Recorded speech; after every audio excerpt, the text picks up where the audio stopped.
Hello. On this day that is, at least here in Canada, known as Bell Let's Talk Day, people are encouraged to talk about mental illness.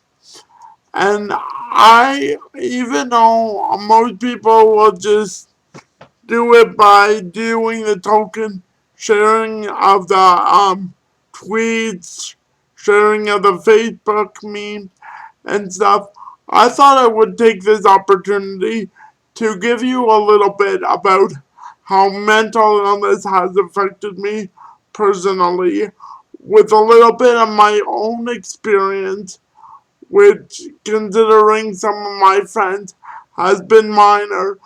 But from the fact, from about age 12 to about age, I'd say, 19, I did I did deal with some minor mental illness issues. They weren't very, they weren't totally debilitating for me, but a lot of the issues that I did suffer from were very much downplayed by my family and stuff, especially my dad. He really didn't wanna really think too much about some of the issues I was dealing with. There were points when I was able to get help and stuff and talk to people and deal with some of the actual issues. But most of it I was told, oh, it's just high school growing up and everybody feels this way in high school and that's how you should deal with it. And it did become a bit of a problem for me because nobody was listening to me and stuff. It all started in it got bad uh, starting after my parents' separation, but it got worse in grade 8 when kids knew that I hated loud noises and started popping chip bags and stuff in school. And it wasn't until a parent came into the school and actually took the issue seriously. And the principal gave a riot act and said, if you guys don't stop popping chip bag, we're gonna stop selling chips in the school. And any of the money made from this year of selling chips will actually be given directly to Adam instead of all of you going on your grad trip. Adam can use the money the way he sees fit. So it got solved a little bit.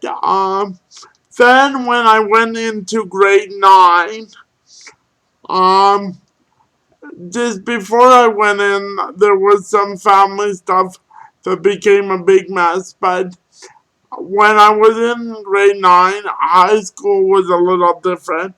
I didn't really have any close friends that I actually went to school with. The only people that I was really talking to on a regular basis went to another school. So I didn't really have a troop to hang out with.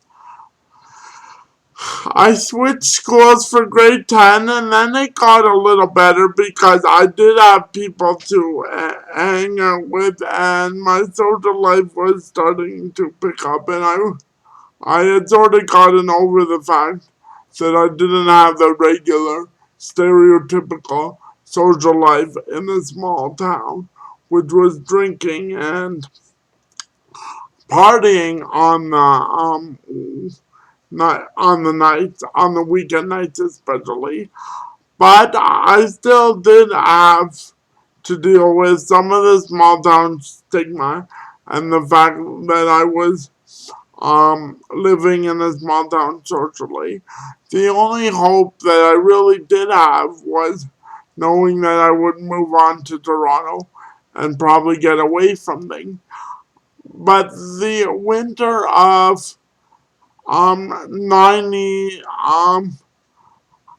of 96, 97, I actually did have a bit of uh, I would say uh, basically it I did have some physical problems that were related to what I was feeling, which led to me actually feeling slightly physically ill, which was a little bit problematic for me. Uh, and you know, they were mysterious symptoms, and because tests did not show up and stuff, and everybody was still following more along the lines of medical model rather than saying, wait a minute, Adam, you may just be you may just be a little bit stressed out and depressed. So that caused a problem. My final year of high school, I just sort of put the blinders on and said I'll get to Toronto and all my problems will be solved. When I got to Toronto, for the most part, most of my problems did get solved, and I was able to close that chapter. I still was not socially the most strongest of kids, and so that did give me some trouble in that I wasn't actually uh, I wasn't doing the best socially, and I was a little bit awkward and stammering like I just did there. But I was able to get stronger. Then I did have some stomach problems that caused me to not be eating the best diet, and then that got me more depressed and down in the dumps. I've more met friends in Toronto that have struggled from stronger mental illnesses. So I know my personal struggle isn't the hardest personal struggle that of even my friends, but it is still stuff that I've had to deal with, and it is harder when you're different growing up in a small town. It makes everything that much bigger because everybody knows everybody, and your parents don't really want to sometimes realize there's a problem, because if they realize there's a problem and you start getting treatment, then if that gets out into the wider community, it may look bad on the rest of the family. So that is something I've had to deal with. Now, art has helped me, and even the video work that I do has helped me feel a bit stronger and stuff.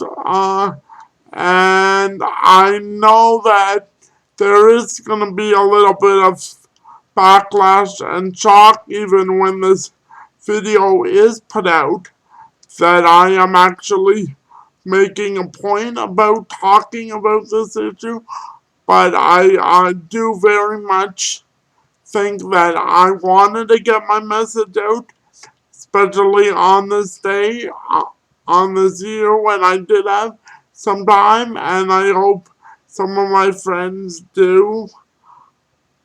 I enjoy that I've shared my own little story. I I know some of my friends probably don't want to share their own stories on this day, and I know there's other friends that have probably secret stories that have never been told. But I do I do think that that if you do feel comfortable either sharing your story in some sort of art form during this time of year, it might be good to actually try and get it out between now and Family Day. I know I just decided to do it this morning after realizing that today was Bell Let's Talk Day. But but I do think it is something that should be shared, and more people do need to know that you've at least been touched by it. If anybody wants to reach me and talk about this, feel free to tweet me at ARC23, or you can email me at arcoon@gmail.com. Hope you enjoyed this video, and I hope to hear from some of you. Thanks.